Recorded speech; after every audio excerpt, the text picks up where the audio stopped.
Hello guys, welcome to chemistry preparation classes. आज का हमारा टॉपिक होने वाला है थर्मोडायनामिक, जिसे तापगतिकी और उष्मागतिकी कहते हैं। तो आज हम इसमें पढ़ेंगे कि जो बेसिक हमको थर्मोडायनामिक्स में पढ़ना क्या होता है, जो इसका बेसिक होता है, जिसके थ्रू हम इसको सीख सकते हैं। बाकी के जो भी लॉ है, जो भी चैप्टर में, वो तो बात की बात है, लेकिन ये चीज़ें हमें याद होगी तभी हम इस चैप्टर को समझ सकते हैं। तो आइए जानते हैं इस चैप्टर में हमको क्या पढ़ना है। तो सबसे पहले इस चैप्टर में हमारा बेसिक है एनर्जी चेंज। पूरे चैप्टर में हमको यही पढ़ना है, पूरे टॉपिक में एनर्जी चेंज, ऊर्जा परिवर्तन ही हमको पढ़ना है। हमको याद रखना है कि एनर्जी का जो मात्रा की इकाई होती है उसको जूल बोलते हैं, जिसे जे से डिनोट करते हैं। और 1 जूल बराबर होता है 10⁻7 अर्ग, और 1 international joule is equal to 1.0002 into 10⁻7 erg. ये रटने वाली बात है, इसको हमको याद करना पड़ेगा कि 1 जूल बराबर कितना होता है। 1 इंटरनेशनल जूल बराबर कितना होता है। मैटर में 2 टाइप के चेंज होते हैं, एक होता है फिजिकल चेंज, एक होता है केमिकल चेंज। ये हमको याद रखना है कि या तो मैटर में फिजिकल चेंज होगा या केमिकल चेंज होगा, तो उसी के थ्रू एनर्जी चेंज होता है। अब एनर्जी चेंज के 3 लॉ है, 3 लॉ के आधार पर होता है एनर्जी चेंज, और वो व्यक्ति के अनुभव या एक्सपीरियंस पर आधारित है। इसका कोई एक्सेप्शन या अपवाद नहीं है। मतलब जो एनर्जी चेंज है, ये 3 एकमात्र ऐसे रूल है जिनका कोई एक्सेप्शन नहीं है, नहीं तो केमिस्ट्री में हर चीज़ का कोई अपवाद मिल जाता है। बट एनर्जी चेंज के 3 लॉ हम पढ़ना है जिसका कोई अपवाद नहीं है।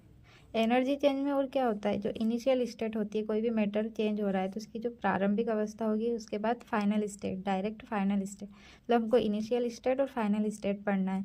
उसके बीच का जो पथ होता है वो हमको नहीं पढ़ना है कि कैसे क्या हो रहा है, बस हमको याद रखना है कि इनिशियल स्टेट में क्या चेंज हो रहा है और फाइनल स्टेट में क्या चेंज हो रहा है, जिससे डेल्टा जो चेंज होता है उसको डेल्टा से शो करते हैं।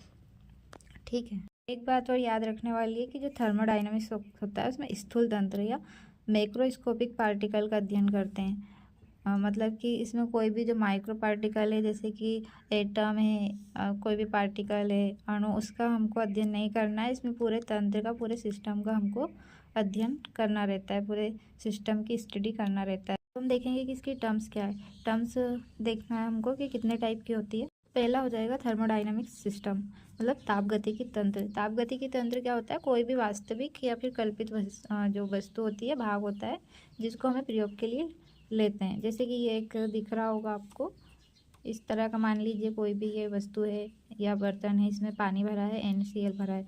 तो इसमें क्या होगा, एक तो मैटर है, मैटर के साथ एनर्जी है, तो ऐसा इसी को हम बोलेंगे थर्मोडायनामिक सिस्टम, जिसमें मैटर प्लस एनर्जी होता है। सेकंड हम देखेंगे सराउंडिंग, मतलब घिराव। सराउंडिंग से समझ आ रहा होगा कि वह तंत्र के आसपास का क्षेत्र जहाँ पदार्थ और ऊष्मा का आदान प्रदान हो सकता है।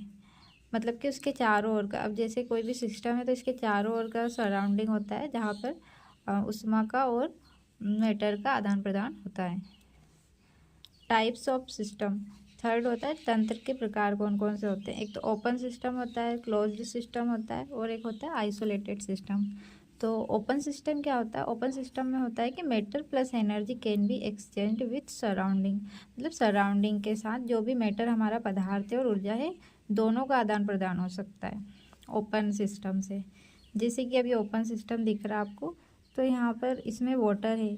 अब ये वाटर में से वाष्प भी निकल रही है और यहाँ से वाटर का भी रिसाव हो सकता है। मतलब हम पानी का और वाष्प का दोनों का एक्सचेंज कर सकते हैं, इसी को ओपन सिस्टम बोलेंगे। सेकेंड है हमारा क्लोज्ड सिस्टम। क्लोज्ड सिस्टम होता है मतलब कि only energy can be exchange with surrounding. मतलब इसमें मैटर का एक्सचेंज नहीं होगा, सिर्फ हमें एनर्जी का एक्सचेंज कर सकते हैं।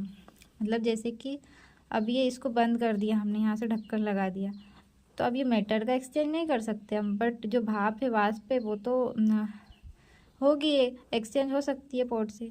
तो ये इसी को बोलते हैं क्लोज्ड एक्सचेंज, मतलब कि only energy can be exchange with surrounding.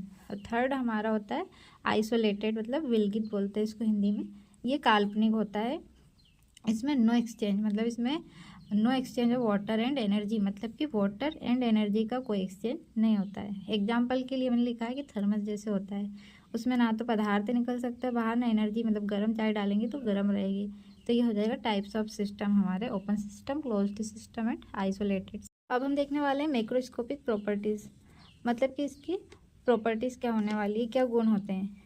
तो गुण मतलब कि क्या होता है कि तंत्र की अवस्था बदल सकते हैं। They can change the state of system, मतलब कि ये जो प्रॉपर्टीज़ क्या होती है जो उस तंत्र की अवस्था बदल सकते हैं। जैसे कौन कौन से होते हैं, जैसे temperature, pressure, volume, concentration, composition, मतलब कि जो तापमान, दाब, आयतन, सांद्रता, संगठन, ये जो कुछ फैक्टर होते हैं जो प्रॉपर्टी बदल सकते हैं माइक्रोस्कोपिक सिस्टम की। तो हमको ये भी याद रखना है, इसी के बेस पे हमको पढ़ना है।